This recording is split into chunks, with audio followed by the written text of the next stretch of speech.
Hello. Oh my goodness. Welcome, everyone. I'm so excited for this broadcast today. My name is Kiki Lovelace, and I am the owner and director of education here at Interstellar Pilates and Yoga Studio in Berkeley, California. And I'm also the founder and business growth mentor at the Thriving Studio Owner Program. Oh, I cannot wait for this interview. I've been looking forward to this all week. Today, I have one of my longtime mentees, Heba, who is the owner of Hibs Yoga in Las Vegas, Nevada. I'm going to bring her on in just a second, but I just want to do a little personal introduction so you guys know who you're dealing with here. So first of all, yeah, Hibs has been working, we've been working together on growing her studio business for about 3 years, 3+ years now. And the story we're going to tell you today is about what has happened to Hibs in the last 3 weeks. She's had a remarkable launch of a new online spiritual coaching offering that has so far in 2 weeks generated 100K in sales. Her first email generated 50K in sales. But about Hibs, I just want y'all to know before I introduce her that she is the real deal. She's a healer. She does the inner work. She's so committed to her yoga practice and to her mission of being a force of good for her people, for her family, for her staff, and for her students. And she's just so freaking dedicated, and I am so excited for her. So let me bring her in. Heba, I don't know if you could hear me just introducing you, but I was just introducing you. So welcome, Yeah. Hibs. I'm so excited that you're here. Welcome, welcome. Thank you. Yeah, I'm hearing the buzz too. I don't know what's going on, but yeah. Thank Oh, you for that the buzz is introduction. actually gone. I can't hear it anymore. So Okay, you're great. good. You're good. Perfect. Oh my gosh. So, I mean, there's so much to tell, Hibs, of like your journey. It is totally insane. And, I just want to start this out is like, yes, we're going to tell you guys how Hibs generated 100K plus in sales in the last, 3 weeks essentially of her life. But I just feel like, Hibs, we got to tell them a little bit of the background because what I want all of you guys to know is like, Hibs is not a baby entrepreneur. Hibs has been playing this game. How long have you had your studio? Has it been like 6 years now? 6 years. Yeah. So Yeah. 6 years of studio ownership, working the $25 drop in, like that's like, just like all of us, like figuring out membership and figuring out how to position their expertise and all that stuff. And then even before that, Hibs was a teacher, a yoga teacher. And so, has probably been in the game of growing her business for what? The better part of a decade, something Oh like yeah. that, right? Probably more. Yeah. I did for about 20 years and then became a teacher trainer like 10 years ago. So yeah, it's been a long It's journey. been a long journey. And I will say, this is what happens. So the thing you guys need to understand about Hiba is like, she is not only extremely dedicated as a healer and a teacher, but she's also extremely dedicated as a business strategist. Like she's takes it freaking seriously that this is part of her job is to learn how to be a really skillful business owner. So this happens to some of us where we're like an overnight success 20 years in the making, like it happened. And so I just want to emphasize that to all of you guys who are watching, who are maybe in either you've just started your business and you're feeling frustrated by it and you're like 3 months in, or maybe you've been doing this for a long time, but you haven't yet taken it seriously as a business. Hibs started working with me 3 years ago. And what I'd love for you to start us off with, Hibs, is like, where were you kind of mentally and in your business, that made you want to seek out a business mentor 3 or 4 years ago? Like bring us back to that time first. Yeah, I had a baby. I was pregnant actually. And it was definitely the me show. I was running everything. I was running the desk. I was teaching most of the classes. I was pretty much doing all the cleaning. And I was like, okay, well, I'm having a baby and my husband doesn't work. So at that time he didn't work. Now he does. So I was like, okay, this is kind of a big problem because if I stop working once I have this baby, I don't have a business. We don't have income. How am I going to support my family? How am I going to live? And that's when I was just like, okay, I need help. I need help. And then when I talked to Kiki, you told me, Kiki, that you had been through something similar and you had a baby, and just telling me about how painting the picture of what's possible for me to have a business that's thriving even without me running it and having the support that I need. And I was just like, okay, let's do this. And then once I signed up, of course, I was just like, wow, that's so much money. Like, it's way more money than I've ever invested in my business or myself or anything like that. But I think because I was pregnant, I was just so in my intuitive self and training my intuitive self to just trust. And I didn't let any of the mental doubts and fears deter me from doing the work. I was like, hey, we're in it. I signed the contract. I paid the money. It's like the only way out is through. So we're just going to do the thing and see what happens. And I just went in there with this kind of attitude. And it was just miraculous. Like, everything that you coached me through to helping me get a manager in place and training her and starting to work on my team a little more so that I could feel confident that they're okay without me there holding their hand, because I was also the lead educator of the program too. So I was also like had my hands in every single pot, from even telling the teachers how to run their classes. So it was just a big process of backing off and handing over the reins, and was just such a relief. It was such a relief. I was able to take 4 months of maternity leave. And I'm not going to say that the studio was like amazing. Of course, we struggled, but I didn't have to shut the doors. I had what I needed to actually take the time off and just to let it reset. And then after I had my baby, I came back in and re-enrolled with Kiki to do the work to build my business back up, because obviously I wasn't there for probably 5 months. But that's amazing that I could take 5 months off from it being just me all the time, every day, to literally like, here you go, I'm having a baby now. Yes, It's yes. It was so awesome. I mean, miraculous. it was miraculous. I remember that at that time you had been working on your studio business for like 55, 60 hours a week, like teaching all the things, making curriculum, coaching your teachers, also delivering a lot of the classes and privates and stuff. Oh And like, yeah. yeah, after that first round that we did together, because by the way, y'all, Hibbs has done all 3 of my programs so far, like has gone through the whole process. And I'm a so, big fan. thank you. I'm a big fan of you too. So yeah, so like that was the biggest result I remember, is that like you had gotten it down to 25 hours a week, which was a really big deal. It allowed you to take that maternity leave. And I remember we also were setting up the recurring revenue. We were kind of dialing in your pricing. I mean, I think I've been with you through like 3 price raises, at least, something like that. And so we were dialing that in, getting some more recurring revenue coming in. And those were like the kind of like baseline things we were working on back then.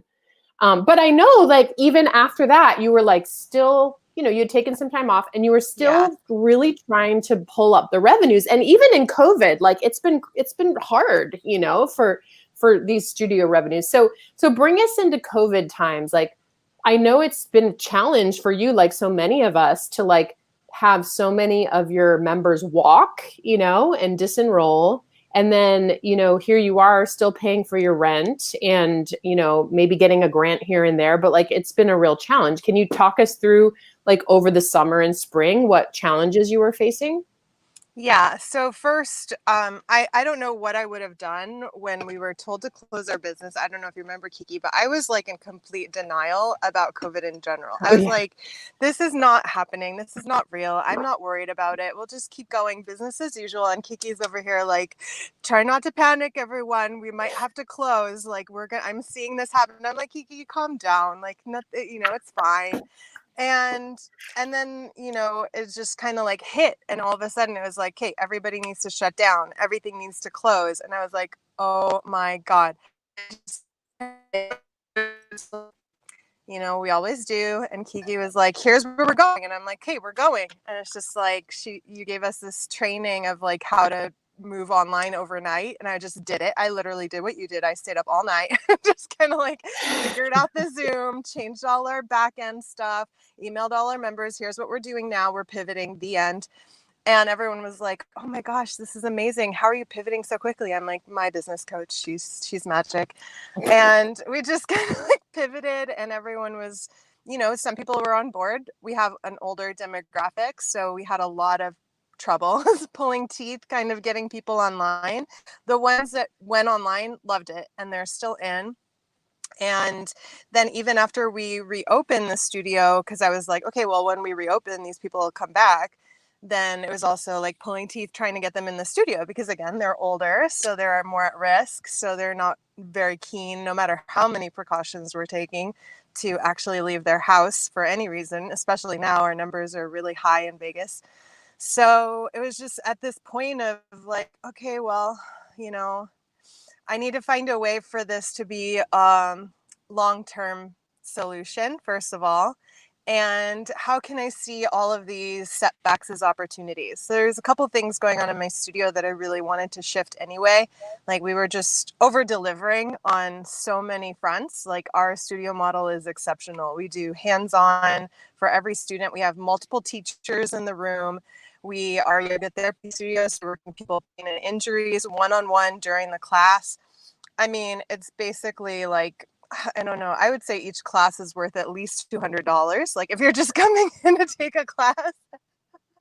But we were Totally. charging like a normal yoga studio, and I was just not owning my worth or my value in terms of like what exactly we are giving to our community. And the more that I dove into this work with Kiki, it's like you were saying, Kiki, it's like a slow trickle. And then all of a sudden there was like oh shit, like this is like, yeah. It kind of like hit me all of a sudden, like I need to charge more. I need to find a way to like switch around this studio model so that I communicate like, hey, this is what you're actually getting. This is not just a regular yoga studio. And I really took that opportunity. I'm in the process now. We shot a commercial for kind of showing the hands-on and what we do. We are changing around our offerings, the names of our classes, pricing structure. I'm doing another teacher training to train up my staff to become even more experts at the yoga therapy and helping people one-on-one and the hands-on. And we're just going full force. And then in the meantime, I'm like, okay, this is great. And I see how this can be very profitable in the long run, but I need some money right now. I need some cash flow coming in. And at first I was kind of resistant to the idea of me being the one to generate the money for my studio because I've been trained so well to like, be hands off and let my team run the show. And I was like, I don't want to be in the forefront. I don't want it to be about me. So once I got over that and I'm like, nope, I do want it to be about me. I do have an amazing gift. I need to set myself apart from, my staff and the people I've trained as like, I'm an expert and I actually have my own medicine and it's very valuable. And I decided to put together, it was at first kind of like a pivot session package that had some spiritual coaching weaved in. And I was just looking into some other, I asked some other coaches and people, especially in the spiritual coaching, like online spiritual coaching field, just about like how much they charge and how they do their pricing structures and that kind of thing. And I was like getting a range between like $1,000 a month to 50 or 60,000 for 3 to 6 months. And I was like, okay, well, what's the most uncomfortable number that I could say out of my mouth to somebody without flinching, but still feeling inside like, and I don't know, it just came to me. I'm just like, okay, 25,000. It sounds like a lot of money. It is a lot of money. And I feel I can totally deliver that much in value, especially when I break down like how much I'm saving them in hospital bills, not having to have surgery, how much I'm saving them in just agony and stress from the spiritual coaching that I'm doing and just being or holding their hand through whatever the process is that they're going through. And once I fully embody the value, I have no problem saying it out loud and just being like, this is what we're doing. This is how much it costs. And there was also a level of almost like detachment because I had this overview of I'm working on my studio. So even if no one signs up for this, that's okay. I'll just kind of like keep chugging along, and all of these changes being off eventually. And I'm just going to put it out there and see what happens. So there was like almost like a detachment. And at the same time, it's almost like I expected it. It's almost like I expected people to say, yes, I'm going to do it because I believed so much in the offering. And that's where the success was, looking back. Freaking hells yeah. So I've been really obsessed with this in the last like 24 hours. And I talked to one of my old coaches about it yesterday, is like, business success is 90% mindset and energy and what you're talking about, which is self-belief. And it's like 10% strategy. Like, it's like, and all the strategy is like totally learnable. It's like actually pretty easy to learn. I know you had shared with me that, this first email that went out that brought in 50K, like you just use the formulas that I've been teaching you for years of like how to position your value, how to really emphasize the pain points that you can help someone solve. So it like really centers the reader, the audience, and it also inspires them to take action. Like it's not like feel good messaging. It's like, it's actually messaging that sort of agitates and incites them to like want something more for their life. So that's the strategy piece that you use really. And then of course you're such a good salesperson already. Like you've really mastered those skills. And you love sales too. So those are like the two strategies that you essentially use. But can we talk about the 90% mindset and energy piece too? Because like, I remember we had, one at your graduation call just a couple weeks before all this happened. And I remember on that call, we were doing some work around you, like stepping forward and not like taking the backseat. You mentioned it like behind your staff or behind your teacher, behind a system, but really going, you know what? I have a unique medicine here. And it is like my lifetime job to show up in a big way. So like, do you remember that conversation? And like, what did that influence this? How have your cells rearranged even in the last like month or two to allow you to do this? I think it's interesting because I feel like it seems like it was in the last month or two, but it's really a progress. It's the process that I had to go through, and just the layers and layers that I had to pull back of my worth and my worthiness, and just all of the limiting beliefs about having to have things look a certain way in order to be worthy of a certain number. And once I was able to kind of pull back, because I remember part of that conversation, you were asking me, okay, does your value actually come from? And I was thinking about it, and I was like, well, it comes from my hard work. It comes from my being there, from my showing up. And then it was just like, no, actually, let's go deeper than that. Like, where does your value actually come from? And once I peeled back like all of the layers of where does my value actually come from, and I got to like, it just comes from me being me. It just comes from me being me and showing up and being like, this is who I am. This is what I do. It's really amazing. It's going to change your life. I know it is because it changed mine for sure. And I have people a day telling me constantly how amazing my work is and how much it's changed their life. And I finally just allowed that in. I finally just allowed myself to receive it, to just absorb it. And I think back too on how many times I've had people take my trainings or take my classes and just tell me like, oh my gosh, Hibs, you changed my life. You saved my life. And just kind of letting it blow over. Like, yeah, totally. This work is amazing. It'll totally change your yoga is fantastic. Of course it's going to change your life, and not taking any like of that credit for myself, and not being like, well, if I didn't show up and lead this training, the yoga would have done nothing for you. So it's actually like me showing up that is what allowed that to catalyze. And once I own that like, it's, yeah, humility is great. It's a very nice thing, and people can sense that in you when you're humble. And at the same time, if you're not stepping into like, I did that, then there's a piece of like worthiness that we're not fully embracing. And I think that's what shifted for me really in that conversation. It's like, value comes from me. It comes from the fact that I'm showing up in this way, the fact that I was courageous and vulnerable enough to do the work myself, and had the insight and the foresight to feel into how it can help other people, and to weave it into a offering that can really translate. And it's just, none of that would have happened if it wasn't for me. So the value is in me. It's not in how many hours I spend with you. It's not in how many hands-on assists you get in a class. It's not in, your result. It's just in showing up. That's where the value. Oh my gosh, Yeah, that's so so that was a powerful. shift. Yeah, that's so powerful. There's one more piece that's kind of pulling up for me as you were just talking about sort of like opening to receive those compliments and like really take them. And they're not just compliments, they're like confirmations of your soul mission, really. And you're like, so you've been like more open to receive the weight and the truth of that.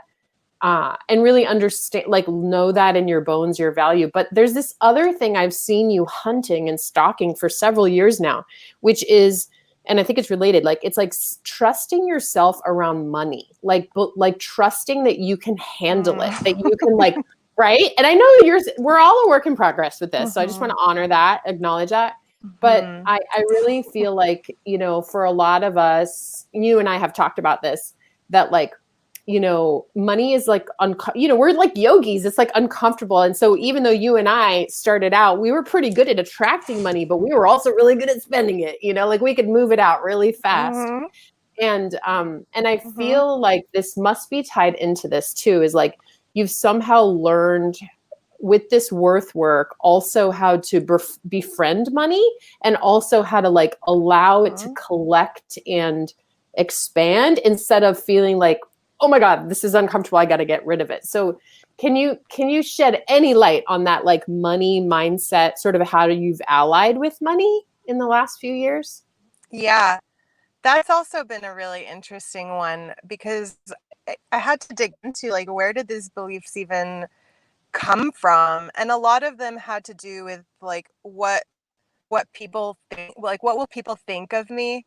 Like, what will my students think of me when they see me making so much money and charging so much money? What will the people I work for think of me when they see me thriving? So once I was kind of like ready to, I got to a place, Kiki, where I just didn't care anymore, where what people thought. I just didn't care. And it was just a switch. Like, literally, I just flipped the switch, and I'm like, I don't care. And it's so interesting because enrolled actually just this last week, this that to pull out and just be like, you actually, this is too much money, I guess, and this, I want to do this. Oh, you're dropping out a little bit, Heads. Contract, like a no refunds clause. And I told her, you're in this. And I flashed back to when, I don't know what's going on with the signal. Is it funny? Is it any I know. clearer? Let me see if I can. I'm in my car, so my maybe if I signal pull looks somewhere. strong. I know. Drive. Yes. That'll either work or it won't work. We'll find out what happens. So what I'm hearing you say, I'll just say it back to you, because I think I heard most of it, was so somebody was going to drop out this week and was like freaking out about the money. And what did you do inside yourself around that?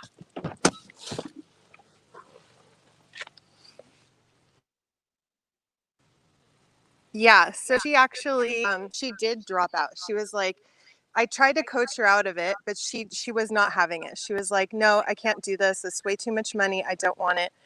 And I was like, okay, well, you know what? I don't give refunds. So just put that out of your mind. That's happening. Like, you have a choice. You can either move forward with me, or that's it. You made that choice. And it was the first time ever that I've said that to someone without any like feeling of, maybe I should have compromised with her, or maybe I should have like found a way. And I was just like, no, I did my best to convince her that she made a decision and she needs to follow through. And she chose not to. That's on her. Conversation was quite belligerent, actually. She was like coming at me with all of my limiting beliefs. Like, how dare you charge this for phone calls? How, just kind of all her doubt on me and like, okay, so you're not going to give me a refund. You're just going to take my money in. And I was like, I don't care. Like, I just don't care. Like, you know what? This is just, I've come to a place where I've really owned that this is like so valuable. And I know what I can give you if you commit and actually stay in. But if you can't see that or you're not ready for that, that's on you. And it felt so good to just end that conversation and just be like, this is what it is. That's it. And just kind of like, stand in my power. So it really did come to this place of like, I don't care what people think. I'm just going to do what I need to do and focus my energy and attention on the other 3 people that I enrolled who are really all in, and just keep going. Like, who is the next person that I can help? Who is the next person that's going to show up? And it's the same way, like, everyone on my team is on board. So all of my fears and doubts about what will my teachers think, they're just coming over to me. We're so proud of you. We can't wait to see what's next for the studio. We can't wait to see what's next for us. This is amazing. And just kind of like going on and on about how excited and proud they are. And that's been also so validating for me. It's just like, I can let go of this, what will people think of me, or whatever that is, because I'm standing so strongly in the value. Whoa. Oh my God. It's such big energy. It's such a big energy. So like, I know like a lot of my audience right now, they probably have never made an investment in business mentorship, and they might have funny expectations about that too. Is like, can you speak, just one last thing. Okay. Can you speak to like the kind of what you would say to them around just not even working with me, just making a commitment to becoming a better business owner, and also the level of persistence it takes, like the will, like the commitment that it takes. Can you speak to that? Yeah. First of all, it's just a constant reroute of your mind. I think like when I first did the first program with you, I was in that place a little bit, but because I was pregnant, I was more in my intuition than I was in my intellect. I'm sure if I wasn't pregnant, I would have had many conversations with you about how I want to quit, and it's not working for me. Because it's hard, and it requires so much of just like a trust. You think it's a trusted coach, like, I trust Kiki to get me through this. But what you come to find is like, it's your own self-doubt in yourself that's making you feel like it might not work out. And once you start pulling that back around to you and you start trusting yourself, and yes, of course, like trusting the strategies, trusting, like if Kiki says, hey, do your target market research, like freaking do it. Sucks, you have to take the steps, and it might not work. That's okay. But that's what the coach is there to help you do, is to kind of figure out another way that it might work. If you just stay in the place of like, it's not working, it's not going to work, it's not going to. So there is a little bit of a reroute in your own mind that needs to happen when you're in doubt. That's like, this doubt is coming from me, and I need to excavate that. And just like tell those voices to quiet down and just keep facing forward into like, what's next? What else can I do? How can I lean into the advice that I'm being given, or whatever it is, and just be willing to try it? Because when we're in our stuckness and we're not willing to take a look at what other possibilities there are, that's when we start to quit and we let our doubt kind of spiral. So that would be my only advice, is like, when that doubt comes up, just realize it's like you're doubting yourself. And second of all, just keep facing forward. Just go through. Don't stop. Oh my God. Thank you. Thank you for saying the thing that I want to say every single day, is like, it's the self-doubt that prevents people from making an empowered and powerful choice to get the help that is required. Period. Mm-hmm. It is self-doubt. Mm-hmm. It's not doubt in me. It's not doubt in someone else. It's not your market. It's not, oh, will people have enough money? It's none of that stuff. It's you are doubting yourself. And the second you can just go, I'm going to effing do it, and I'm committed and I'm resourceful and I'll figure it out, that's when the doors start to open. that is when it starts to shift. You know, it's like you have to make a powerful choice. Yeah, totally. Somebody just said, wow, I just made it in time. Wise words. Yes, totally. Totally. Awesome. The power is in you. That's all it is. That was another piece too. Like just I came in with all these stories around like no one wants healing yoga. No one likes forest yoga. No one knows what that is. No one cares about hands-on body work. No one cares about, and it's just because I live in a town where power yoga is dominant. Power yoga is king. Everyone who does yoga does hot, sweaty vinyasa, and that's all people know. And I was just in this spiral.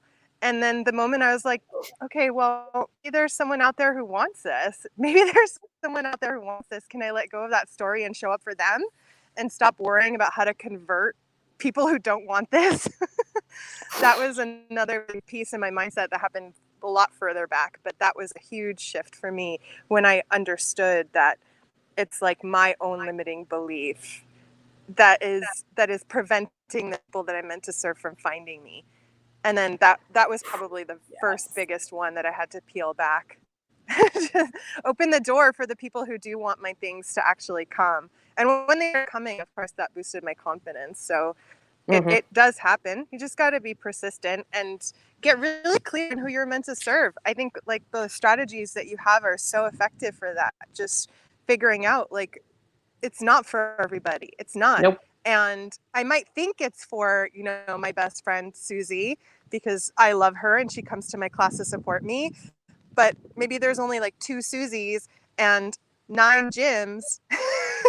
And you need to like shift your focus to the 9 gyms that are showing up that are like, you know, tweaking me in their like late 50s and like forget about your best friend, Susie. She's showing up for you. That's not who you're supposed to actually serve. And then actually just focus on like, this is my people. And figure out how to reach them and get out of your own like stuff around who you just like the things you make up in your mind, basically, that are keeping you back. Yes, totally. Yeah. Yes to all that. Amazing. Amazing. Awesome. Well, thank you, Hibs, for this just incredible conversation. So many gems in here. I knew there would be. And I'm just wishing you like all the blessings with your studio, with, you know, the new, whatever you are cooking up for your new pricing menu for the studio and for this new spiritual coaching offering. It's just so freaking amazing and powerful and just such a testament to the work that you've been putting in for all these years. So I just want to celebrate you. And you know, for any of you guys who are now curious about working with me as a coach, I want you to know I actually have 4 levels now of coaching, which, you know, Hibs has been through 3 of them. I'm probably going to pull you into the last one too at some point, Hibs. I'm sure I'll do it. Yeah, exactly. So, you know, I start out just like Heba did with a 12-week program where you learn all my 6-step formula, the basics. It's like mastering your money mindset, pricing strategy. We do a lot of building a winning team, which is so key to get yourself out of that place of working for forever and having a ceiling on your income. And then we do the niche pieces, the marketing pieces, becoming a leader, a problem solver. And we circle back to some of the money pieces in the last part about getting friendly with your financials and really learning how to take in money and not block it, not resist it, not spend it all, all those pieces. So we do that deep foundation in the 12 weeks, and it works really well for baby studio owners, but also for longtime studio owners who have never taken it seriously before as a business, which is so, Hibs, it's like that's very common in our industry. So that's that piece. I have a 2-month alumni program that is sort of a bridge program to the mastermind. It kind of gets you a little more firmly rooted in what we learn in the 12 weeks and gets your mindset, honestly, and your energy ready for the bigger shifts. And now the mastermind has morphed a lot, especially since COVID. And I'm now teaching my masterminders not only how to continue to grow their, volume offers, their low-end volume offers at their studio privates or classes or teacher trainings, but also these high-end coaching offerings. And my masterminders are just rocking it. They're killing it. We're having so much fun in there.